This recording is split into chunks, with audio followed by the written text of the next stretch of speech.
Connecticut and Massachusetts, Z&M Homes buys houses. Sell your property to the local guys. Needs repairs, updates, maybe foreclosure or inherited? No problem. We gotcha. Google or add us on Facebook at ZANDMHomes.com.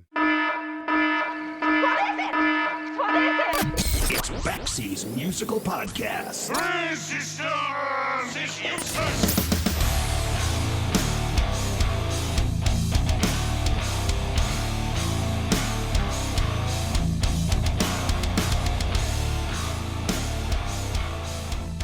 A few months ago, I interviewed singer Deborah Ayal from the 80s new wave band Romeo Void.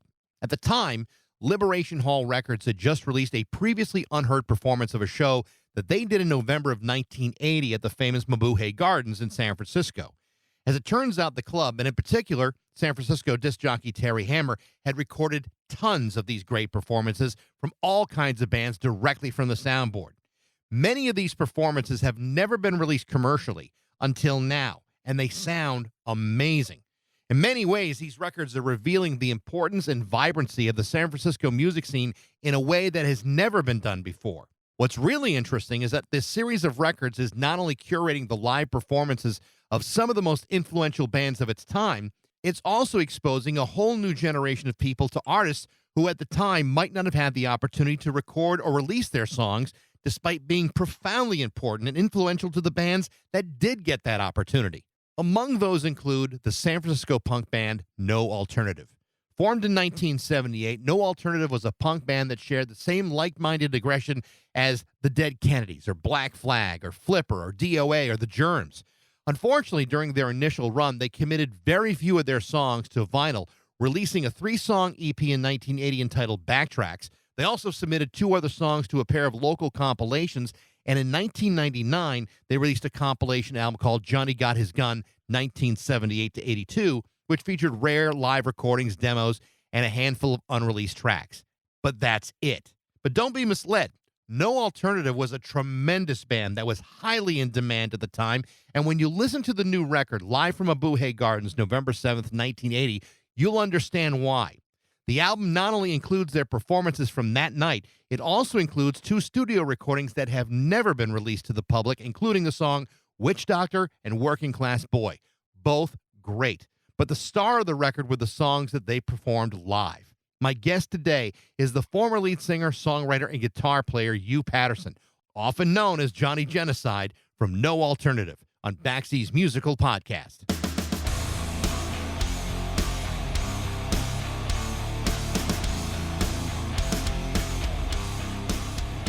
I've been listening to the new record, live from Mabuhay Gardens, November 7th, 1980. I absolutely love that Liberation Hall Records is releasing these live performances from that club. I mean, it's such a cool way of kind of curating what that San Francisco scene was like back then, especially for bands that some people may not be all that familiar with. Tell me about that time and about that club if you can. Well, the whole time period, I don't know how to describe it other than we basically compressed what would have normally been 5 to 7 years of a music scene into about 2 years. Basically, you had a bunch of disenfranchised kids who wanted to make music but did not have the technical skills to play like all the stadium bands like Led Zeppelin. I always wanted to be a guitar player, but I realized I was never going to play that well. And there was this Filipino supper club that was not doing well. A promoter, Dirk Dirksen, who was willing to book anything, and a club owner who was willing to try anything. And Dirk just started booking these strange acts, and, punk kind of hit in England and in New York. And before you knew it, it just became kind of a haven for anybody that had a punk band. I talked to Deborah Ayal from Romeo Void a few months ago.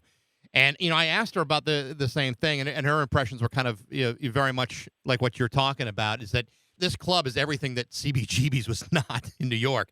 There's a very different feel.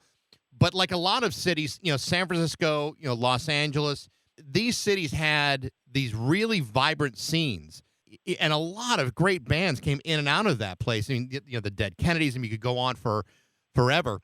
A band like yours, a band like No Alternative, you had the songs, and you had, I mean, you built a great following, but you didn't commit a whole hell of a lot of that music to vinyl. Was there like a specific reason for that? I know you had the EP out, but and a couple of singles on compilations, but there wasn't a whole lot of stuff out there for people to discover what the band was all about. I was more into just live performances. I mean, if I had it my way, I would never record a thing. The only time you'd get to hear anything coming out of me would be showing up at a club. There's a movie called Diva that I got the idea from. It's about a French opera singer who does not record, but she has a perfect voice, so people have to go out and see her play. And it was just back then, first of all, we didn't have the technology we have today.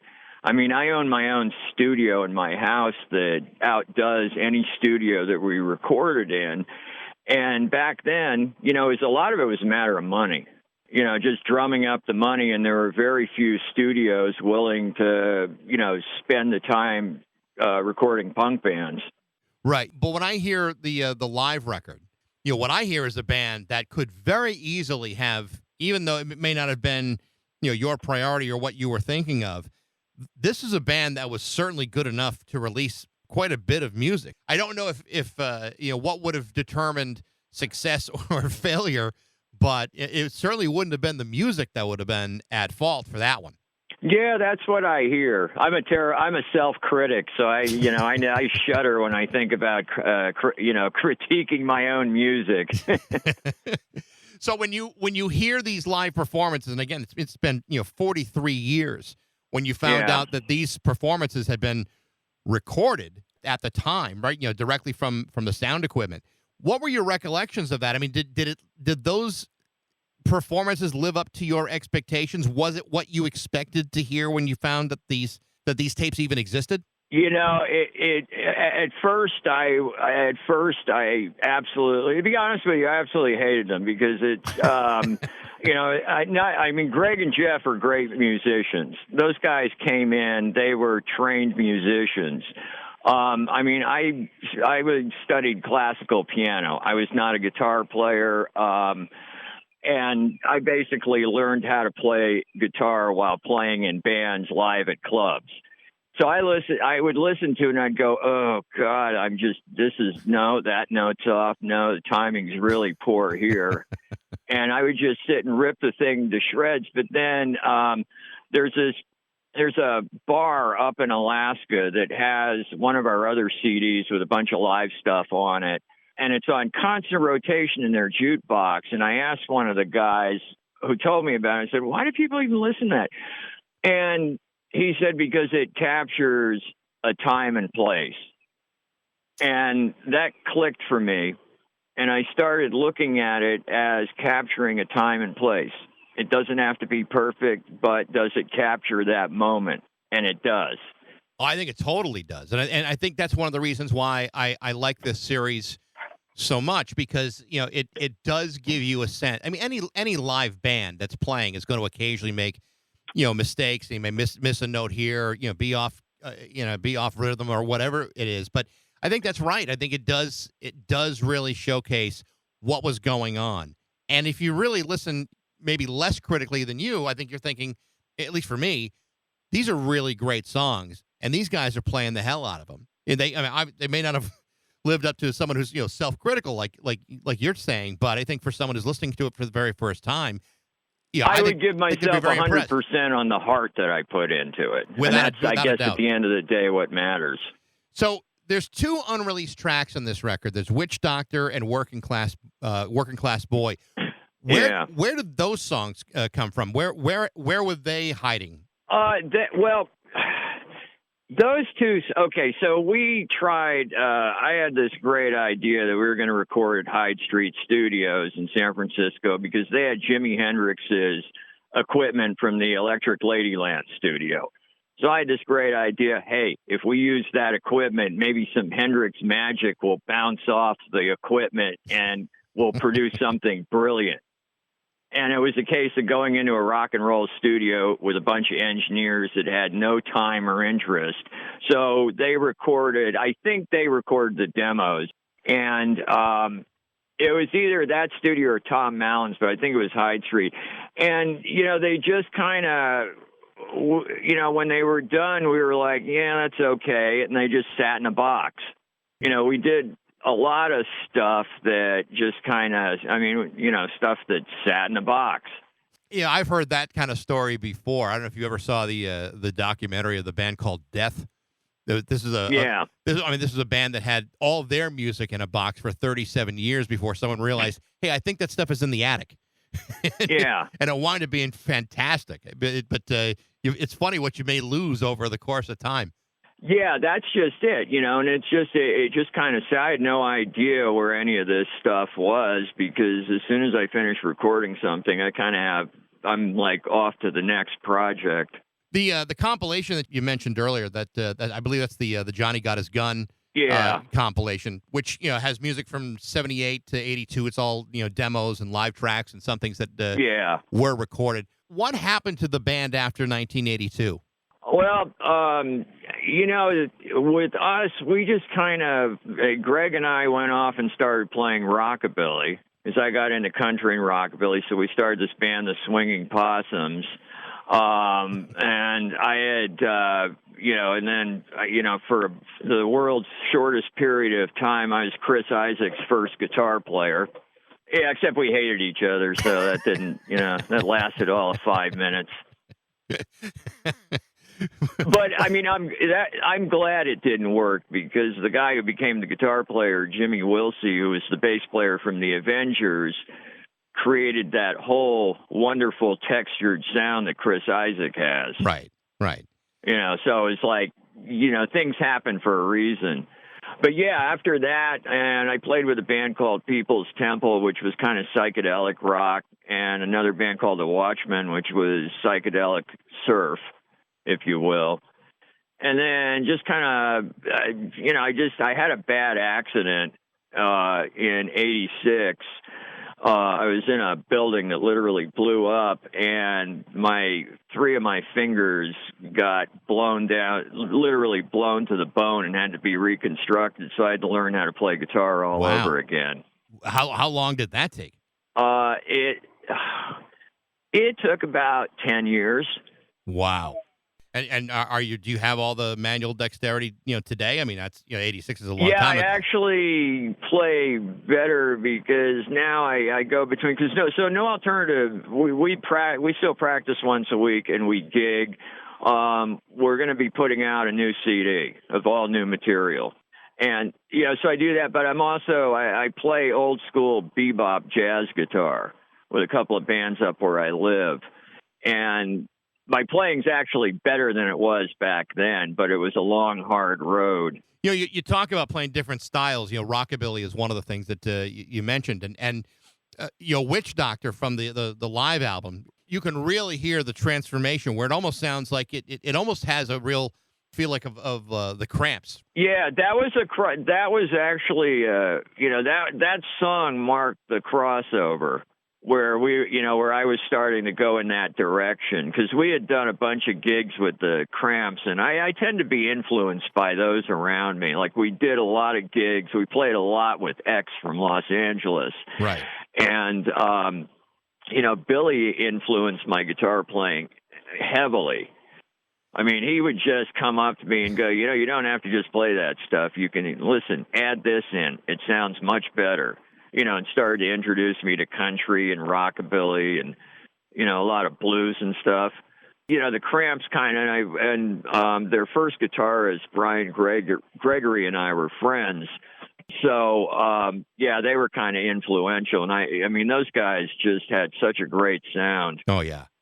And, and I think any time that, Billy Zoom takes, a little bit of time away to tell you how to play guitar just a little bit better, I would listen to that advice all freaking day from that guy. Yeah, exactly. I mean, I'm one for, when people give me advice, guitar players give me advice, I sit there and take notes.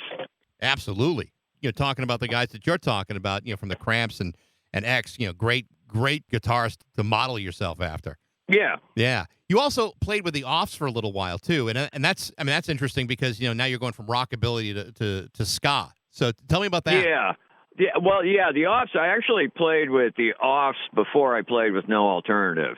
So I started out as the singer at KGB, became a rhythm guitar player for the Offs, which was really good. That was probably the best on the job training I had, because it required relatively precise rhythmic playing, which really helped. And it was just I liked the music.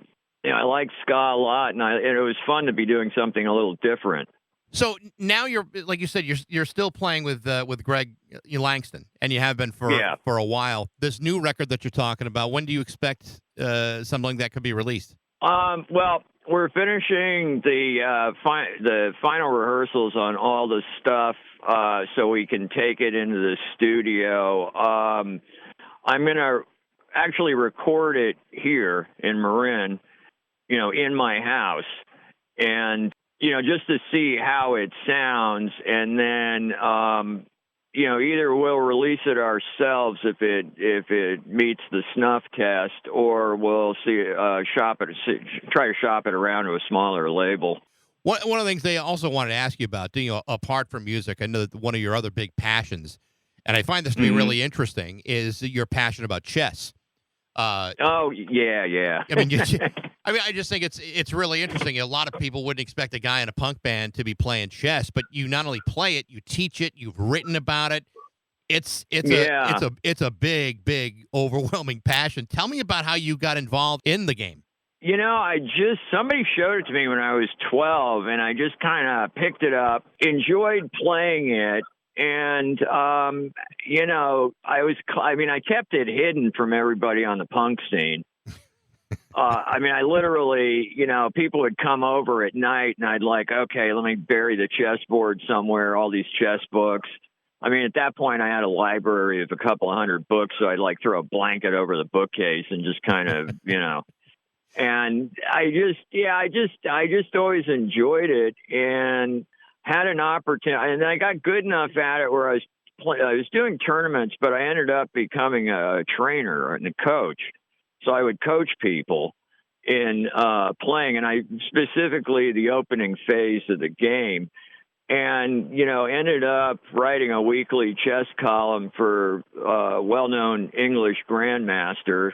And I just wrote my 453rd article. Wow. That's amazing. And then this company that does art books hired me to write a chess book for them. So I put out I did a chess book that did really well. And it's nice because it pays. They pay you to write, and then you get royalties as well, which is, really pleasant. It's funny to hear you talk about trying to hide that from your musician friends. It's kind of hard to imagine Jello Biafra or Joey Shithead, sitting down to play around, but it reminds me of Alice Cooper golfing, for years. Yeah, exactly. Didn't want anybody to know. Except, now I don't care. I'm a total nerd. I went back to school before the pandemic and got a degree in electrical engineering with a bent towards Internet of Things stuff. And then, I love nerdly stuff. What's really interesting to me is, chess is such a complicated game, and to play at a competitive level, it takes a certain kind of vision and strategy and intellect, and certainly a competitive drive, and to be comfortable enough to do what you do, to write about it. There's no way you can fake something like that. You literally have to be immersed in the game and know it awful damn well to write 400 columns and a full book about it. Well, it's like anything else. It's like guitar playing. Anybody can become a decent guitar player. Anybody can become a decent chess player. It's a lot of theory and practice. You study, and then you practice what you've studied in the real world. It's just that what separates the truly great people from the rest of the pack is it's what you do with that skill set. And with the chess, I mean, it's after a while you get so knowledgeable about the game that it becomes. I mean, to sit down and write an article, I do a weekly column, and it literally takes me 2 hours from start to finish. And that's like 1,500 to 2,000 words. But I'm not a genius. It's just that I have this stuff. It's muscle memory. It's so ingrained in my thought process that it's very easy at this point to articulate things. Right. But I think for most people, though, I mean, their basic understanding of the game either comes from like a rudimentary level of playing or what they've seen in Hollywood, whether it be like, Chasing Bobby Fischer or the Queen's Gambit or whatever it is. Yeah. I mean, how far away from reality are those representations of the game? Pretty far. I mean, most of us are, most of us have a side that you could say we were dullards and idiots in a lot of regards. It's just, people who are good at chess are good at pattern recognition. That's it in a nutshell. And, Hollywood kind of, there's this idea that chess players are mad geniuses. Like you have to be a genius to play chess. I mean, some of the dumbest people, not dumb, but just not exactly in tune with everything, are some of the greatest chess players I know. They just have this skill of pattern recognition. So when you read a story about like that whole Magnus Carlsen cheating scandal, what's your take on that? Because it sounds like a pretty elaborate scheme if it's true. Okay, so one of the problems with the guy that's accused of cheating is that he had been caught cheating when he was younger. So there's a mark. So there's definitely a mark against him. Technology makes cheating very easy. Yeah, but to go about it the way they were doing it seems to be like a little intrusive. Yeah, I mean, it's just I'm kind of on the fence about it because on the one hand, I mean, it's something that's worthy of a James Bond movie. In some regards, or some, action, it's just kind of over the top. But then on the other side, I mean, if you just kind of strip it down, I can't say that it couldn't have happened that way. But I mean, to have done it, does it make him? I mean, how does that? Obviously, there's more than one person involved here, but then you're relying on the vision and pattern recognition of somebody else. Why isn't that guy playing rather than Magnus Carlsen? Well, at the end of the day, behind all that is a computer program with a very advanced algorithm. So people, generally, the way people cheat is they gain some sort of access to a computer program that can analyze the moves. Okay. And, well, first of all, when you're playing at a top level, so if you're playing Magnus Carlsen, all the bad moves that a beginner would make are off the table. The only moves that you're going to see out of Magnus Carlsen are the best possible retorts to whatever move you make. So it's going to be, for every move that you make, there's instead of being 6 million possible responses to that move, there's going to be probably 10. And, at the end of the day, there's somebody on the other end of, I mean, if I was planning to create somebody that could cheat the system, it would be a combination of a computer program and a human player who was of grandmaster level. Okay. I mean, I think that when the dust settles on all this, they're going to find yeah, there's another person involved in this, and that person was aided by a computer program. So let me I mean, the whole thing about cheating in chess is it's just I just don't get it, because there's, winning a game of chess is a great victory for your mind. It's like my mind beat my opponent's mind. Yeah, I mean, I think I can understand that, but that would be true of cheating in anything, whether it's chess or baseball or whatever it may be. I mean, you're not just cheating against the person you're playing against. You're kind of cheating, your own sense of satisfaction about it. The only way you can win is to do it dishonestly. That's why I like playing guitar, especially jazz guitar. There's no cheating. You can't cheat. You just have to be able to play the notes right. Now, you mentioned about trying to hide chess away from your musician friends. Do you find that you have to hide music away from your chess friends? No, it just kind of goes part and parcel. I'm 62 years old, so the days of hiding stuff are older. I'm just like, yeah, whatever. If you don't like it, take a hike.